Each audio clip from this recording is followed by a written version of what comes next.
Hello students. देखो इस video में जो है electric charge and it's units लिखे हैं टॉपिक। इलेक्ट्रिक चार्ज का डिफिनीशन जो है इसके पहले वाले वीडियो में बतला चुके हैं। इसमें सिर्फ जो है यूनिट के बारे में बतलाएंगे। यूनिट में भी ऐसा यूनिट को डिस्कस कर चुके हैं। इसके अलावा जो यूनिट होगा उसको बताएंगे। तो चलो पहले शुरू करते हैं। SI unit of electric charge repeat कर दे रहे हैं, कूलम होता है। ठीक, सी से इंडिकेट होता है। अब स्मॉलर यूनिट जो होगा उसको हम मिली कूलम, फिर उसके बाद micro coulomb, nano coulomb and pico coulomb के द्वारा रिप्रेजेंट करेंगे। अब देखो मिली का मतलब क्या हुआ, 10⁻³ हो गया। माइक्रो का सिंबल है, माइक्रो का मतलब हो गया 10⁻⁻6। नैनो का मतलब हो गया 10⁻⁹। पिको का मतलब हो गया 10⁻12। अब ऑब्जेक्टिव क्वेश्चन में ऐसे आता है। कैसे आता है तो देखो ऐसे आता है, 1 coulomb is equal to 10⁻³ milli coulomb लिखा हुआ है। तो ये तो करेक्ट ऑप्शन है। इसके अलावा 3 को जो देगा वो रॉन्ग ऑप्शंस होंगे।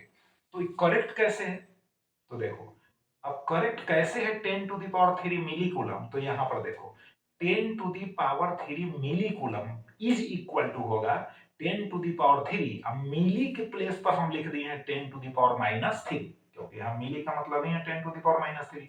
अब देखो बेस सेम है तो पावर्स को ऐड करेंगे तो 10 पर पावर क्या हो जाएगा यहाँ 3। अब -3 को ऐड करेंगे तो 0 हो जाएगा। तो 10⁻0 कूलम हो गया और 10⁻0 का वैल्यू 1 होगा तो 1 कूलम हो गया। तो 1 coulomb is equal to 10⁻³ milli coulomb हो गया कि नहीं। इसी प्रकार से है ना, जितने भी यहाँ स्मॉलर यूनिट्स हैं उनके लिए हम यहाँ पर हम प्रूफ दे सकते हैं। क्लियर।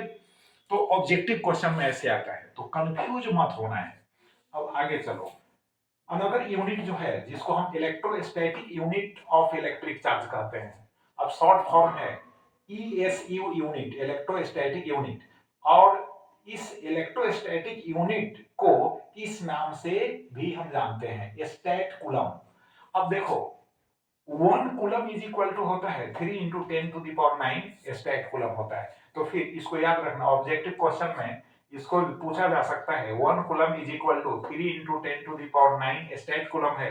कहीं यहाँ -9 लगा देगा, कहीं 10 लिख देगा, कहीं 12 लिख देगा। तो सभी जो ऑप्शंस होंगे रॉन्ग होंगे, लेकिन ये तो करेक्ट होगा। अब 1 स्टैट कूलम जब होगा तो इससे हम डिवाइड कर देंगे 1 में, तो 1/3 × 10⁹ कूलम हो जाएगा। 10⁻⁻9 को ऊपर लिख सकते हो तुम। ठीक, तो 1/3 × 10⁻⁹ coulomb.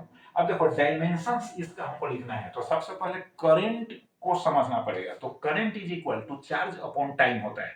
Current is equal to charge upon time. तो चार्ज इज इक्वल टू कितना हो जाएगा, करंट इंटू टाइम हो गया। अब चार्ज का एसआई यूनिट कूलम होता है, करंट का एसआई यूनिट एम्पियर होता है और टाइम का एसआई यूनिट क्या होता है, सेकंड। तो 1 कूलम लिखेंगे is equal to 1 ampere second होगा। राइट। अब देखो डायमेंशंस लिखना है, तो अब डायमेंशंस हम लिखेंगे, नीचे लिख दिए। लेकिन एक चीज हम समझा देते हैं। क्या समझाते हैं कि कभी कभी एग्जाम में है ना पूछ देता है ampere hour is the unit of, तो फिर कंफ्यूज नहीं होना है। आप कहोगे कि ampere second is the unit of क्या होता है, चार्ज, क्योंकि 1 coulomb is equal to 1 ampere second हुआ। तो एम्पियर सेकेंड जैसे कूलम यूनिट हुआ चार्ज का, तो एम्पियर सेकेंड भी यूनिट हुआ चार्ज का। लेकिन यहाँ क्वेश्चन में पूछेगा एम्पियर आवर। अरे भाई, तो सेकेंड टाइम का यूनिट है, ठीक है, सेकेंडे के जगह पर ना आया है आवर। अब मिनट भी होगा तो भी तो टाइम का नहीं यूनिट होगा। तो एम्पियर आवर जो होगा is the unit of charge होगा। करेक्ट। अब डायमेंशंस चलो यहाँ 80 ये हो गया करंट के लिए, क्योंकि एम्पियर होता है ऐसा यूनिट। टी टाइम के लिए, और आई भी हम लिख सकते हैं, तो आई टी लिख दो और नहीं तो 80 लिख दो। अब एक चीज और जान लो साथ साथ, इलेक्ट्रॉन का मास जो होता है 9.1 × 10⁻31 kg होता है। प्रोटॉन का मास 1.67 × 10⁻27 kg होता है। न्यूट्रॉन का अप्रोक्सीमेटली प्रोटॉन के मास के इक्वल होता है। साथ में एक ये भी जान लो, 1 एटॉमिक मास यूनिट, जिसको हिंदी में एक परमाणु द्रव्यमान इकाई कहते हैं, 1 atomic mass unit is equal to 1.66 × 10⁻27 kg होता है। तो यूनिट हो गया किसका, चार्ज का, और साथ साथ डायमेंशंस भी हो गया चार्ज का। तो अब रिवाइज करो, फिर नेक्स्ट वीडियो में नेक्स्ट टॉपिक के साथ मिलेंगे। थैंक यू, बहुत बहुत धन्यवाद।